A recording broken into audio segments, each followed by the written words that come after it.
Alors, la F1 de Bottas presque totalement détruite, la logistique inquiète de Mercedes. Toutes les pièces seront-elles prêtes pour Portimao? Bonne question. Andrew Chauvelin, ingénieur de course en chef chez Mercedes, a confirmé ce sentiment visuel par des chiffres précis issus des données de Mercedes. Conséquence de la violence de ce choc, la voiture de Valtteri Bottas est quasiment détruite, ou presque, si bien qu'il sera difficile de trouver des pièces à utiliser pour la suite des Grands Prix. Même si nous aimons notre voiture, nous aimons encore plus Valtteri et nous sommes heureux qu'il ait pu s'en sortir avec des simples bleus sur le genou. Ah oui, quand même, il a eu des bleus.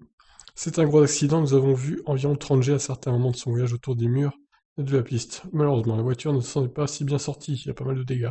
Nous avons réussi à en ramener une bonne partie au Royaume-Uni, nous avons récupéré l'unité de puissance à Brixworth, où elle est contrôlée et inspectée avec soin, et nous allons passer en revue les pièces que nous pouvons peut-être récupérer et sauver.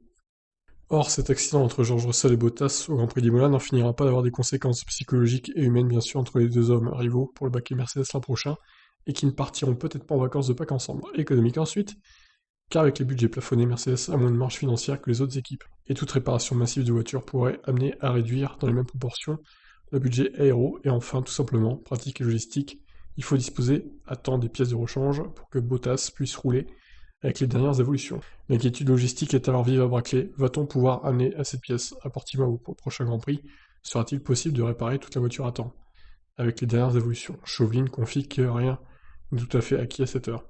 Malheureusement, une bonne partie de la voiture est irréparable et nous sommes en train d'élaborer un plan logistique pour essayer d'acheminer suffisamment de pièces à Portimao la semaine prochaine pour être sûr de pouvoir faire rouler les deux voitures dans les bonnes conditions. Eh ben, je pense qu'ils s'en souviendront de ce crash, hein, Bottas comme Russell d'ailleurs, et Mercedes aussi. Incroyable, incroyable accident. Voilà, je vous laisse réagir. Ciao.